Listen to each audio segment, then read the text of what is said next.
Wife left me when I was taking care of my dying father, but when he made me a millionaire in his will, she came crawling back. My father was always a pillar of strength in my life, a self-made man who built his fortune through hard work and dedication. Growing up, I admired him immensely and aspired to follow in his footsteps. He instilled in me values of integrity and perseverance, which shaped me into the man I am today. When my father fell gravely ill, I put everything on hold to take care of him. His health deteriorated rapidly, and it became clear that our time together was limited. During those challenging months, my wife, Lisa, started to become distant. Our marriage, once filled with love and companionship, began to feel strained. At first, I attributed her behavior to the stress of my father's illness. But as time went on, the rift between us grew wider.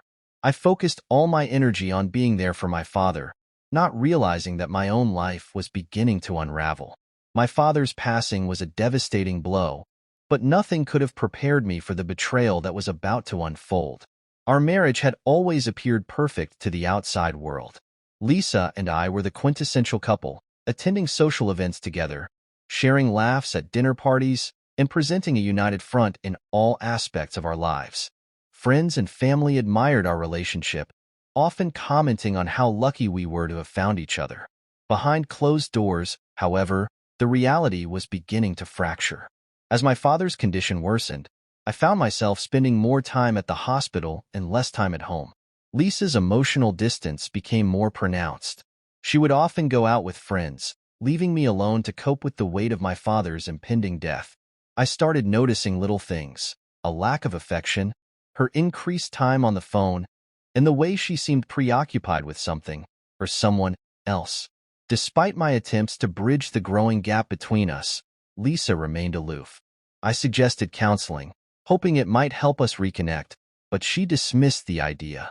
I was left feeling helpless, trying to support my dying father while watching my marriage slip away. The facade of our perfect life was crumbling, and I was caught in the middle, desperately trying to hold everything together.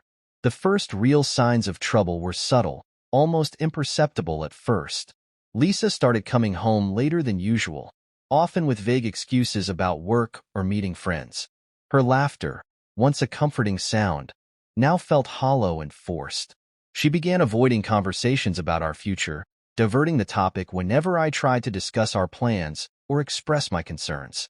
One evening, after another of Lisa's late returns, I noticed a faint scent of cologne on her clothes, one that was distinctly not mine. My heart sank, but I brushed it off, convincing myself it was just my imagination. I couldn't afford to lose focus. My father needed me. Yet, the more I tried to ignore the signs, the more they seemed to multiply. There were unexplained absences, secretive phone calls, and a new password on her phone.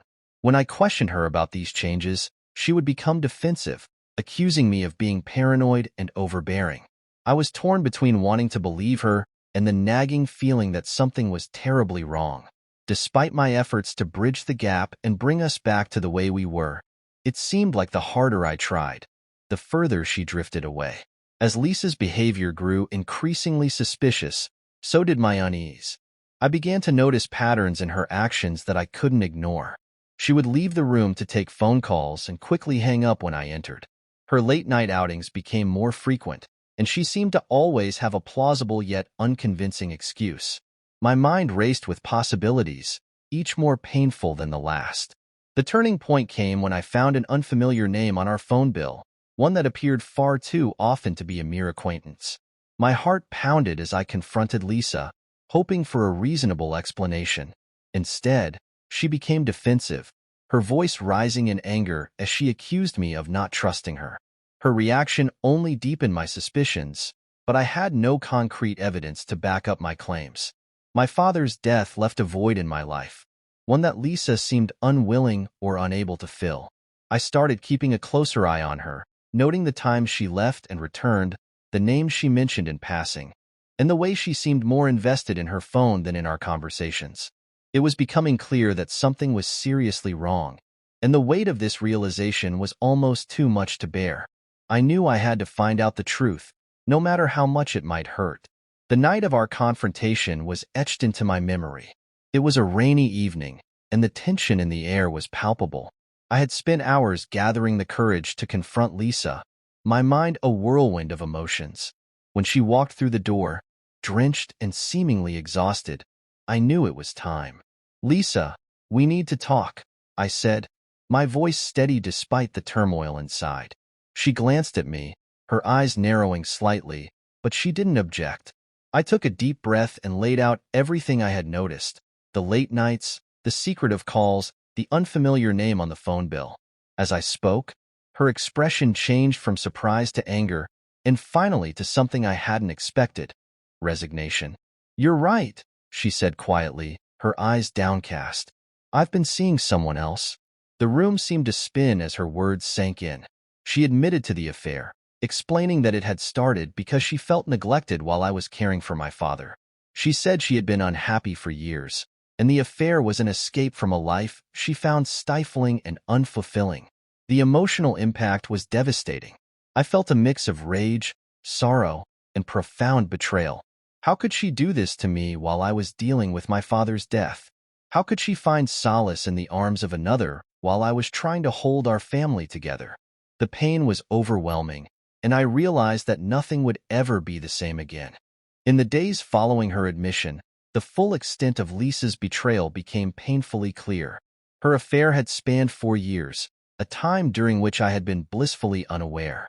She described in detail how it started: innocent conversations that quickly turned into something more. They would meet secretly, often using the times I was at the hospital with my father as opportunities to be together. The betrayal felt like a knife twisting in my gut. Each revelation was more painful than the last. Lisa's lover was someone we both knew, a colleague from her office who had always seemed friendly, if a bit too familiar. The thought of them together, sharing moments of intimacy while I was grappling with my father's illness, was unbearable. I was consumed by feelings of anger and heartbreak. My trust in Lisa had been shattered, and I struggled to comprehend how she could have lived a double life for so long. Every memory of our time together was now tainted by the knowledge of her deceit. It felt as though my entire world had been built on a lie. In the midst of this turmoil, I realized that I needed to find a way to move forward, to reclaim my life from the wreckage of our marriage. Determined to uncover the full truth, I started gathering evidence of Lisa's affair. I combed through phone records, emails, and any other clues I could find. Each new piece of information added to the picture of betrayal. I discovered messages that spoke of their plans, their stolen moments together, and their discussions about a future that didn't include me. The depth of their relationship was staggering, and it left me feeling more isolated than ever. As I pieced together the timeline of their affair, I realized just how much I had missed. Their secret rendezvous, the lies she had told to cover her tracks, and the times she had used my absence to her advantage. All of it painted a picture of a woman I hardly recognized. The Lisa I knew would never have done this, but then again, the Lisa I knew had never really existed. She had been a facade, carefully constructed to hide her true self. The more evidence I gathered, the clearer the path ahead became. I couldn't continue living in the shadow of her betrayal. I needed to confront Lisa with everything I had discovered, not just for my own peace of mind, but to reclaim my life from the ashes of our marriage. The struggle to come to terms with the truth was immense, but it was also necessary. Only by facing the reality of what had happened could I hope to move forward and rebuild my life. The second confrontation was inevitable, and I prepared myself for the emotional storm that was about to unfold. Armed with the evidence I had gathered, I waited for Lisa to come home. When she walked through the door, I could see the exhaustion on her face, but I no longer felt any sympathy. The time for compassion had passed.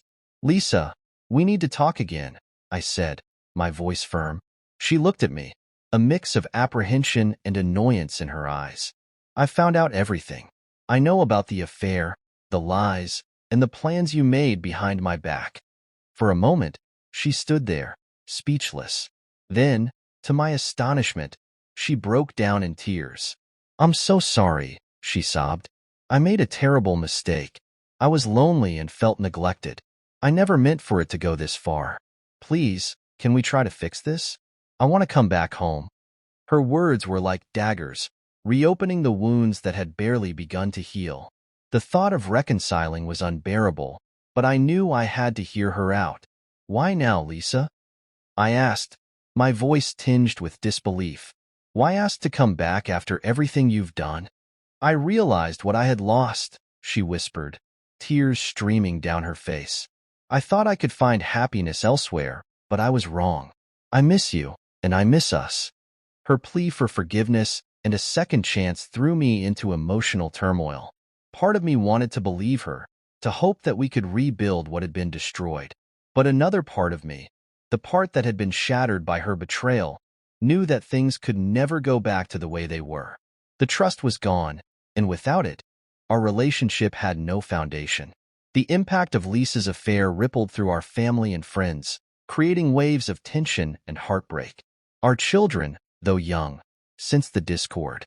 Their once stable home was now filled with whispered arguments and uncomfortable silences. They didn't understand why their mother was often away or why their father seemed so distant. It pained me to see their confusion and hurt, knowing that they were innocent victims of this turmoil. Our friends and extended family were equally affected. Some rallied around me, offering support and sympathy. Others distanced themselves, uncomfortable with the scandal and the raw emotions it brought to the surface. I found myself grappling with feelings of isolation as the life I had known crumbled around me. The support I received was a lifeline, but it also served as a stark reminder of how much had changed. The emotional toll on me was immense. I struggled with feelings of inadequacy and betrayal, questioning everything I thought I knew about my marriage and myself. I sought therapy to help process the overwhelming emotions, to find a way to navigate through the pain and anger. Each session was a step toward healing, but the road was long and arduous. Despite the support and the therapy, I often felt alone in my struggle. The person I had trusted most had become the source of my greatest pain. Moving forward seemed impossible at times, but I knew that for the sake of my children and my own sanity, I had to find a way to rebuild my life.